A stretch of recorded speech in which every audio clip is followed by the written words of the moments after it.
Nah, ini di sini ada busur panah baginda Rasulullah Sallallahu Alaihi Wasallam. Nah, ini busur panahnya Nabi Muhammad Sallallahu Alaihi Wasallam. Lihat, terdiri dari besi tuh, besi. Nah, kemudian, nah ini dia, masih pakai kayak sejenis ranting-ranting. Subhanallah. Ini adalah tongkat baginda Rasulullah Sallallahu Alaihi Wasallam. Nih, subhanallah, luar biasa. Ini ada tongkat beliau. Mudah-mudahan kita ya termasuk orang-orang mendapat keberkahan, mata kita dapat melihat bagaimana betul-betul ada peninggalan Rasulullah berupa tongkat beliau. Ini sertifikat yang ada. Masya Allah. Allahumma salli wa sallim wa barik alaih. Sallu ala Nabi Muhammad. Nah, kemudian kita nyampe di mana ini? Alas kaki baginda Rasulullah Sallallahu Alaihi Wasallam. Ini yang biasa dipakai ya oleh beberapa ulama, bahwa ada terompah di atas kepala di peci. Ini menandakan ada sandal Rasulullah Sallallahu Alaihi Wasallam yang berupa sandal terompah itu. Nih, termasuk yang saya pakai sekarang. Tuh, ini berkaitan dengan ya sandal yang paling mulia, karena sandal ini bisa menembus 7 lapis langit, 7 lapis bumi tanpa perlu dilepas sandalnya, bertemu dengan Allah Subhanahu wa taala tatkala peristiwa Isra Mi'raj. Mudah-mudahan kita mendapat keberkahan dari sandal Nabi Muhammad sallallahu alaihi wasallam. Sandal saja bisa masuk surga, bagaimana kalau umatnya Rasulullah sallallahu alaihi wasallam yang betul-betul menjalankan syariatnya Nabi Muhammad. Nah, ini juga ada tapak kaki baginda Rasulullah sallallahu alaihi wasallam. Baik, sekarang kita akan lihat bersama-sama apa. Nah, ini dia telapak kaki beliau. Allahumma shalli ala sayyidina Muhammad. Tuh, telapak kaki beliau. Masya Allah, Masya Allah, Masya Allah, Masya Allah. Dan ini yang menempel juga dengan jasad aslinya Rasulullah yang dikebumikan di situ. Mudah-mudahan kita juga termasuk orang yang mendapat berkah beliau.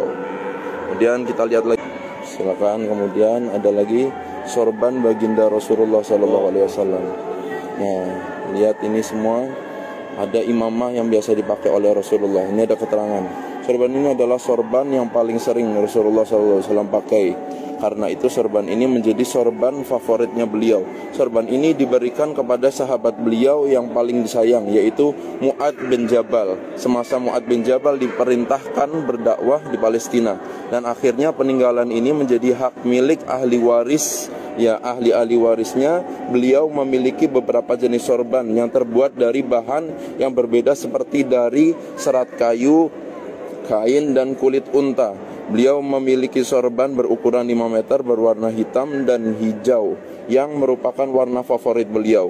Beliau juga suka menggunakan qalansuah kopiah bersamaan dengan imamah sorban. Nah, seperti ini nih contohnya. Itu pecinya, qalansuahnya beliau, dan ini imamah yang ada. Dan ini termasuk salah satu sunnah dipakai adalah tatkala imamah tersebut ya itu berwarna hijau, hadirin, diikatkan di kepala. Mudah-mudahan menambah keberkahan bagi kita semua. Mata kita Allah kasih izin untuk bisa memandang, yang menyempatkan waktu memandang hal-hal yang bersangkutan dengan Nabi Muhammad. Mudah-mudahan kelak mata ini bisa melihat Rasulullah secara langsung di dunia dan di akhirat. Mari kita akan lanjut ke sesi berikutnya. Ini ada apa lagi? Ada rambut baginda Rasulullah Sallallahu Alaihi Wasallam. Rambut Rasulullah Sallallahu Alaihi Wasallam ini dipegang atau disimpan oleh sahabat dan keluarga Rasulullah di Madinah. Ali bin Abi Thalib meriwayatkan rambut Rasulullah Sallallahu Alaihi Wasallam lurus dan sedikit ikal berombak. Rambut baginda Rasulullah ya Sallallahu Alaihi Wasallam tetap tumbuh walaupun jasad baginda Rasulullah tiada. Al-Barra bin Azib berkata, saya belum pernah ya orang yang memiliki rambut yang menyentuh bawah telinga, antara daun telinga dan bahu. Beliau memiliki rambut yang menyentuh kedua bahunya. Hadis riwayat Muslim. Ayo kita bersama-sama lihat. Subhanallah. Sallu ala Nabi Muhammad. Lihat tuh. Itu rambut Rasulullah, kelihatan enggak? Kelihatan enggak? Kelihatan enggak? Nih saya agak menyingkir sedikit kali mungkin. Nah, ini mulai jelas tuh rambut Rasulullah Sallallahu Alaihi Wasallam. Subhanallah. Sallu ala Nabi Muhammad. Dan bagian aslinya Rasulullah yang nempel bener sama Rasulullah, yaitu rambut. Masya Allah, bagian jasad Nabi Muhammad SAW. Luar biasa. Mari janggut, subhanallah, janggut baginda Rasulullah SAW. Ya, Rasulullah SAW mencukur janggutnya 5 kali dalam setahun. Dan Rasulullah SAW tidak pernah mencukur janggutnya lebih dari 1 kepalan tangannya. Janggut Rasulullah SAW diberikan kepada sahabat yang sudah menunggu pada masa perpisahan haji. Para sahabat mengumpulkan rambut dan janggut Rasulullah SAW, ya, yang telah dipotong dan diberikan kepada Abu Talhah. Nih janggut beliau, sallu ala Nabi Muhammad. Mudah-mudahan kalau yang ini mah kelihatan. Kalau tadi rambutnya, ini janggutnya, hadirin hadirat. Luar biasa. Sallu ala Nabi Muhammad, sallu ala Nabi Muhammad. Ayo semua yang sambil ngelihat ini, kita sambil bersolawat. Apalagi ini di bulan, subhanallah. Saif, ini adalah pedang. Oh bukan, ini pedang Khalid bin Walid. Menurut catatan sejarah, Khalid bin Walid adalah panglima perang Islam yang terhebat semasa bersama Rasulullah SAW, hingga memerintahkan Sayyidina Abu Bakar As-Siddiq, ya, dan Sayyidina Umar bin Khattab.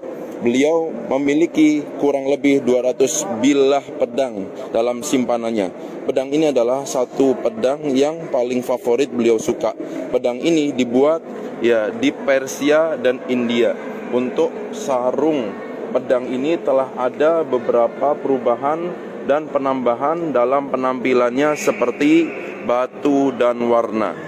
Nih, berubah dari keasliannya adalah ini aja, catnya aja. Tapi nggak apa-apa, ini adalah pedang asli wujudiah yang pernah dipakai langsung oleh Sayyidina Khalid bin Walid, ya, panglima perang yang mana, ya, beliau ini adalah panglima terbesar di perang Uhud. Saat muslimin semua waktu itu kalah, itu ke atas pemikirannya Khalid bin Walid. Namun setelah itu beliau masuk Islam dan menjadi panglima terhebat di dalam sejarah Islam, peradaban Islam. Sallu ala Nabi Muhammad. Talib. Pedang ini adalah pedang warisan dari Ali bin Abi Thalib, ya, yang dimana Ali bin Abi Thalib mendapatkan pedang ini dari istri Rasulullah SAW. Pedang ini merupakan pedang yang terakhir dipakai pada saat peristiwa Karbala oleh Sayyidina Husain, yang waktu itu Sayyidina Husain juga terbunuh di sana. Ketika dalam perjalanan Kufah, yang dimana beliau dibunuh oleh tentara Bani Umayyah, pedang ini jatuh ke tangan pewarisnya Ali Zainal Abidin, dan terakhir kepada pewaris, ya, di Jordan. Nah ini nih, ada di Jordan, kemudian pindah ke Indonesia. Mudah-mudahan Indonesia berkah, dan mudah-mudahan dengan berkah adanya pedang beliau, ada rambut-rambutan peninggalan Rasulullah, mudah-mudahan corona bisa selesai dari bumi Indonesia ini, dan insya Allah Allah berikan kemakmuran, kesembuhan kepada siapapun yang sedang sakit, dohir batin, dan corona yang ada. Qabul. Nah ini nih pedang Sayyidina Husain bin Ali bin Abi Thalib min Fatimati Zahra binti Rasulullah SAW. Lanjut.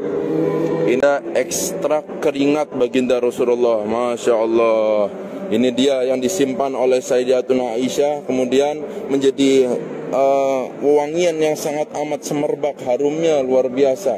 Sallu ala Nabi Muhammad. Ini keringat Rasulullah yang masih ada, hadirin, masih disimpan nih. Ana deketin ya, ana deketin.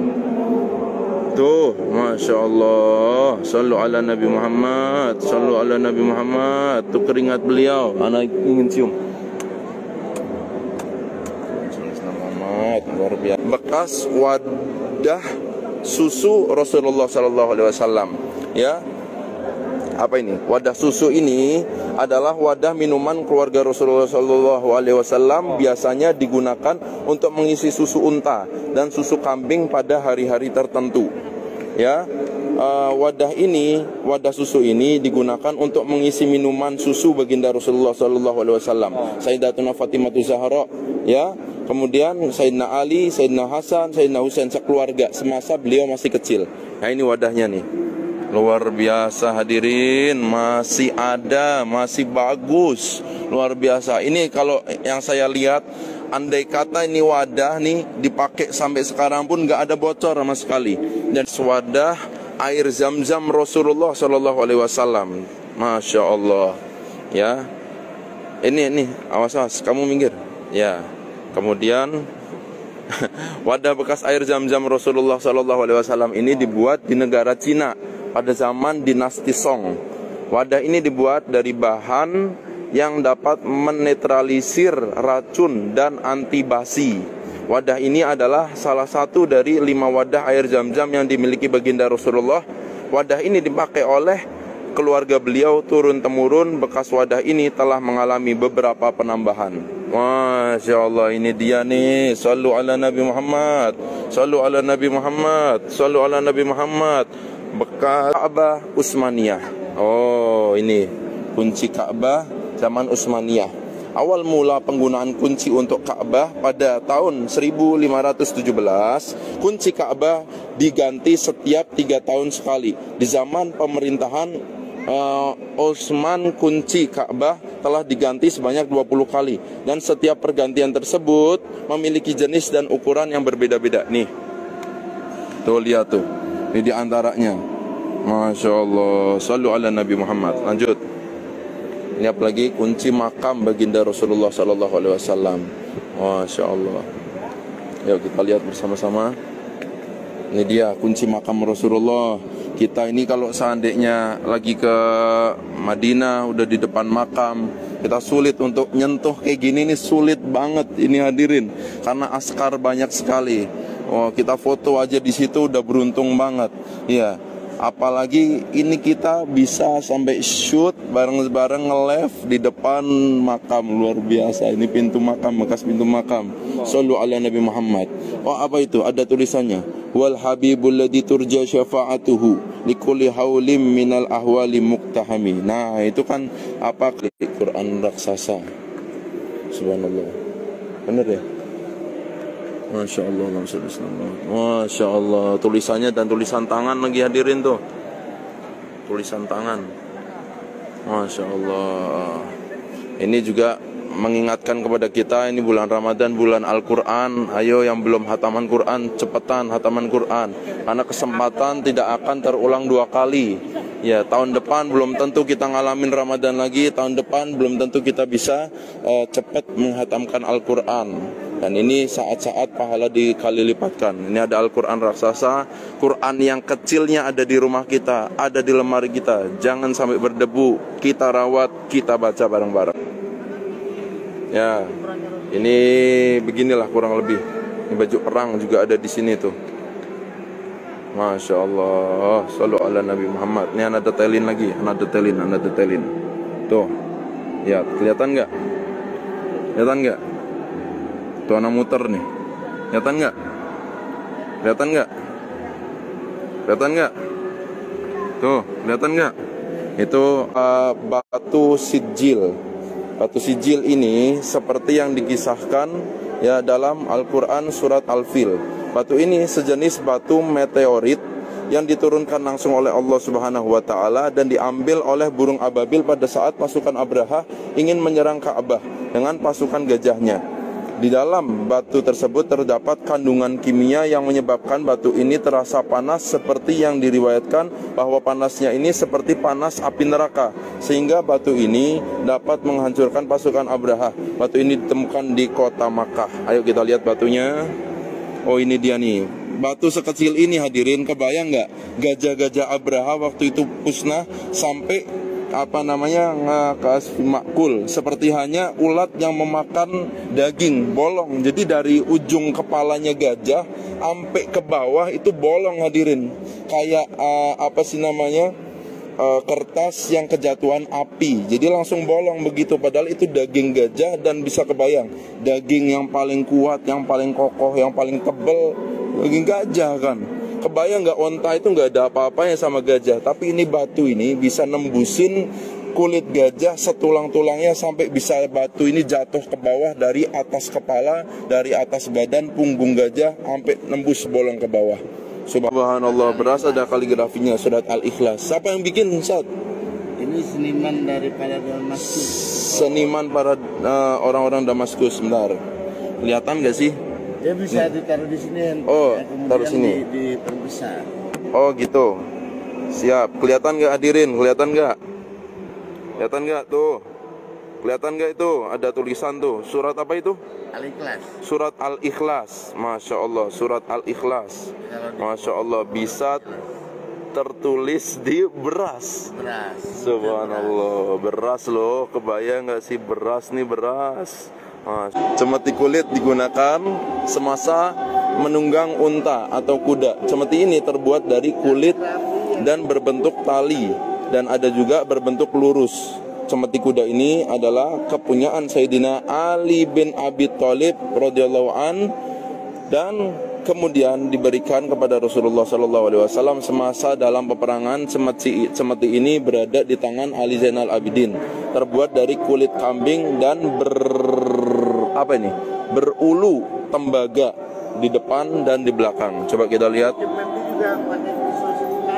Gimana Sat? Sahabat Ukasha pakai batu. Oh, sahabat Ukasha juga pakai ini cemeti ini. Masya Allah, sahabat Ukasha alamin Rasulullah juga. Masya Allah, Allahumma salli wa sallim wa barik alaih. Ikutnya Rasulullah sallallahu alaihi wasallam sehingga amana minan nar. Masya Allah, aman dari neraka. Luar biasa. Dan ini nih kudanya nih, cemeti kudanya. Masya Allah, cemeti tahu kan ya yang buat nyambuk itu.